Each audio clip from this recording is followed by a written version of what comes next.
Hi folks, I don't usually do YouTube videos, but I thought I'd do this one because I've noticed online there isn't a lot of information regarding taking apart the Grundig Um9140 stand mixer. Now, I've just kind of roughly figured out how to do it, as we needed to take this one apart due to the speed controller not working properly. So I'll just quickly pan the camera around and show you guys.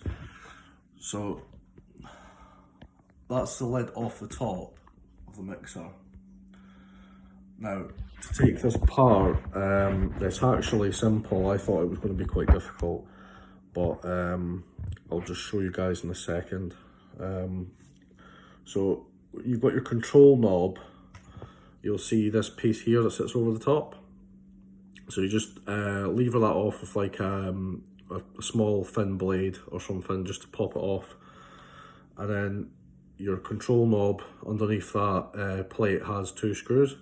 So you remove that, and then you'll find like various other parts that come off, like there's a clear plastic bit.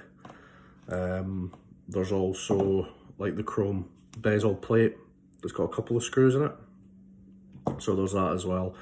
Now when you get basically the main knob part off, it's just a case of getting this silver band off, the one that goes all the way around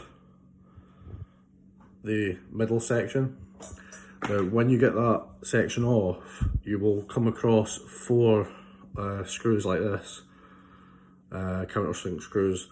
You remove them four screws and it's just a case of top lifts straight off. Like I said, I'll probably do another video because I'm going to try and clean the speed controller switch first before I replace it, because this is it here taken off of the other section of the plastic. So I'm going to try it with some contact cleaner, see how that goes. Failing that, it's going to have a replacement controller put in. I'm not sure on access on how to grease it or anything, if it needed re-greased, but yeah, I just thought I'd put this video up because I know that online, particularly when I was trying to find information how to strip this machine down to gain access, there was like next to nothing. Nobody knew, there was no instruction manuals or anything like that. But I'll possibly post an update video after I've done the switch and see how it goes. Okay.